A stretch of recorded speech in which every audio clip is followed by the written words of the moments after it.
IVF treatments పై 20,000 discount. Doctor consultation మరియు ultrasound scan ను ఉచితంగా అందిస్తున్నారు. 49 అంటే సంతానం, 49 అంటే సంతోషం.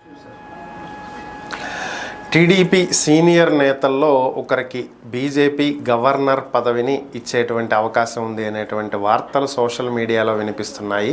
అయితే ఇప్పటికే ఎన్డీఏ కూటమిలో చంద్రబాబు కీలకంగా మారినటువంటి నేపథ్యంలో 2024 ఎన్నికల ఫలితాలను దృష్టిలో పెట్టుకుంటే బీజేపీకి స్పష్టమైన మెజారిటీ రాకపోవటం, కూటమితోనే ప్రభుత్వం ఏర్పాటు చేయాల్సి రావటం, సంకీర్ణ ప్రభుత్వం. సో ఎన్డీఏలో బీజేపీ తరువాత అత్యధిక సీట్లు ఉన్నటువంటి టీడీపీనే కీలకంగా మారటం. సో దీంతో చంద్రబాబు కీలకంగా మారినటువంటి వ్యక్తిగా అయ్యాడు. అయితే ఇప్పుడు టీడీపీలో ఉన్నటువంటి సీనియర్ నేతల్లో ఒకరికి గవర్నర్ పదవి బీజేపీ ఆఫర్ చేస్తున్నట్లుగా తెలుస్తుంది. అయితే దీనికి చంద్రబాబు టీడీపీలో సీనియర్ నేతలైనటువంటి ఇద్దరి పేర్లు సిఫార్సు చేసినట్లుగా సమాచారం. గతంలో కేంద్ర మంత్రిగా వ్యవహరించినటువంటి అశోక్ గజపతిరాజు గారు, అలాగే మరొక టీడీపీ సీనియర్ నేత యనమల రామకృష్ణుడు, వీళ్ళిద్దరిలో ఒకరికి గవర్నర్ పదవి వచ్చేటువంటి అవకాశం ఉంది అనేటువంటి వార్తలు అయితే సోషల్ మీడియాలో చక్కర్లు కొడుతున్నాయి.